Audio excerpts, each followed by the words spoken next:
According to Christopher Dawson, Western education is in crisis because our culture lacks a common understanding of nature or of man and any transcendent aim for person or society. The world religions, he said, are the great spiritual highways that have led mankind through history from remote antiquity to modern times. The state needs a spiritual bond. Mere law or force will not suffice. Christianity used to provide the integrating principle, but since the secularization of Western culture, three contemporary surrogate religions, democratic, fascist and communist, have tried to replace it. Although each transcends the individual, none succeeds in transcending either the secular or the temporal.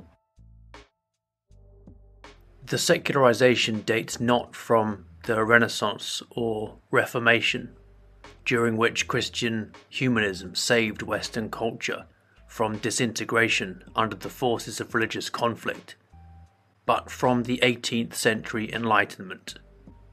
Francis Bacon, Dawson wrote, was the first man to preach the new gospel of the new philosophy of active science with authority, and to assert the necessity of a complete reorganization of studies on this new foundation. His great instauration became the dominant intellectual force in Western culture.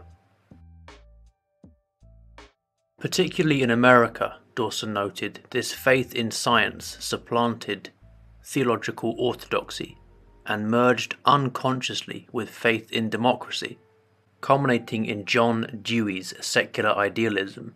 This was more religious than political, said Dawson. Community, democracy, progress, and even youth take on a kind of numinous character, which gives them an emotional or evocative power and puts them above rational criticism. The all-pervading influence of the secular standards and values affects the whole educational system and makes the idea of an integrated religious culture seem antiquated and absurd to the politicians and publicists and the technical experts who are the makers of public opinion. In the state monopoly of education, great forces are at work which have changed the lives and thoughts of men more effectively than the arbitrary power of dictators or the violence of political revolutions.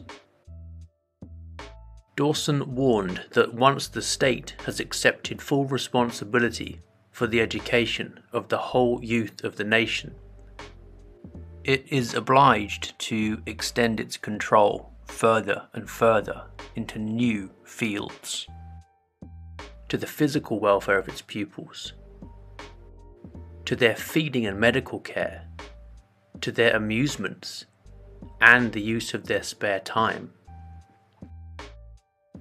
and finally to their moral welfare and their psychological guidance. So strong, however, was the organic unity of Western culture, rooted in Athens, Rome, and Jerusalem, that even extreme forms of modern nationalism, Dawson argued, have been unable to create any real cultural and spiritual autarky. The two spheres have never been entirely separated. Using culture in the broad sense of the whole pattern of human life and thought in a living society, Dawson argued that the educated person cannot play his full part in modern life unless he has a knowledge of our Christian roots and of the abiding Christian elements in Western culture. Education is simply the process by which the new members of a community are initiated into its way of life and thought. Each student must get a glimpse of the intellectual and spiritual riches to which he is heir. Christian education is therefore an initiation into the Christian way of life and thought. Nowhere else in the history of mankind can we see such a mighty stream of intellectual and moral effort directed through so many channels to a single end.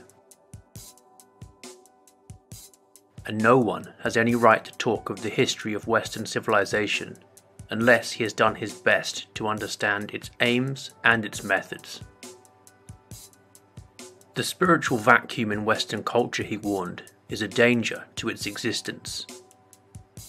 A common bond of loyalty and the will to cooperate in essentials, in spite of all disagreements and divergencies of interest, is essential to the existence of a free society, and consequently it is the key point against which the totalitarian attack on Western culture is directed.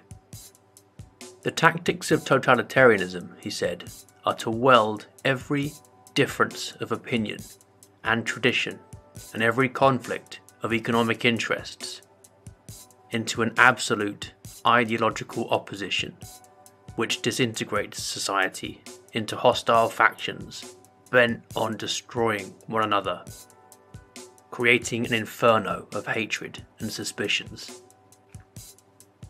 A complete change of spiritual orientation can only be reached by a long and painful journey through the wastelands, leading to membership of a true community more real than that of the state or nation, and more universal than modern civilization, because past and present coexist in it.